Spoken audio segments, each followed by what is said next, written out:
नमस्कार मित्रांनो, Balasaheb Pawar LIC of इंडियामधून बोलत आहे। मित्रांनो, पूर्वीचे लोक मानसिकदृष्ट्या सुखी होते।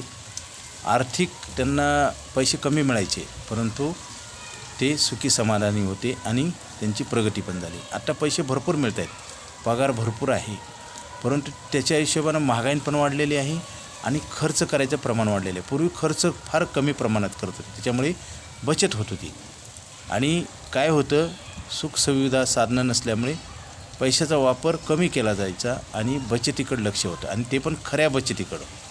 आता काय झालेलं आहे, पैसा जास्त पगार मिळतो, इन्कम वाढलेला आहे, परंतु त्याच्या प्रमाणामध्ये खर्च खूप मोठ्या प्रमाणावर वाढलेला आहे।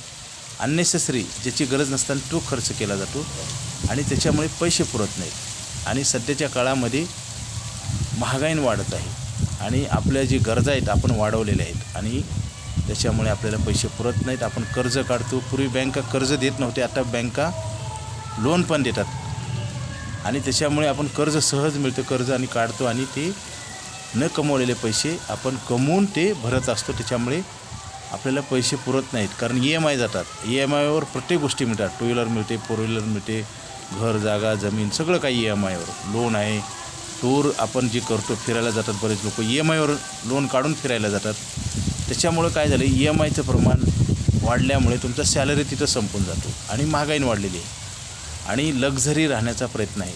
लक्झरी राहायला पाहिजे, हा ज्याचा त्याचा अधिकार आहे, परंतु त्याच्या लक्झरीच्या नादामध्ये पूर्ण पैसे संपून जातात आणि पैसे उरत नाहीत, पुरत नाहीत आणि पैसे मिळवणं पण कठीण झालेलं आहे मित्रांनो।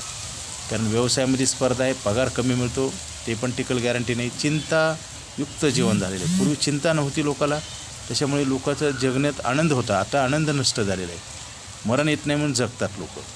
जसं आता काही लोकांना तर 40पासून ट्रीटमेंट चालू होती हॉस्पिटलची, BP शुगर, कारण हेल्थ बिघडली की वेल्थवर परिणाम होतो, कारण पैसे जातात डॉक्टरला, हॉस्पिटलला।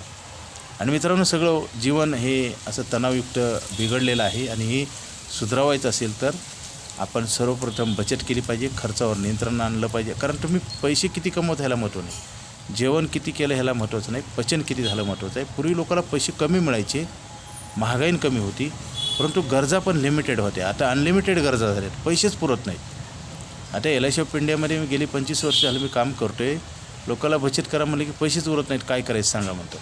म्हणजे प्रश्न हे निर्माण करतात, उत्तर दुसरा कसं काय देईल मित्रांनो। आपले प्रश्न आपलंच उत्तर लागतं। जसं बँकेचं लोन काढल्यावर EMI कुणी भरायचं असतो, लोन काढणाऱ्यांना का तुम्ही जिम्मेदारी वाढवताय तर तुम्ही त्याचं प्लॅनिंग पण केलं पाहिजे। LIC ऑफ इंडियाकडे आयुष्यभर पैसे देणारा प्लॅन आहे, लवकर घ्या।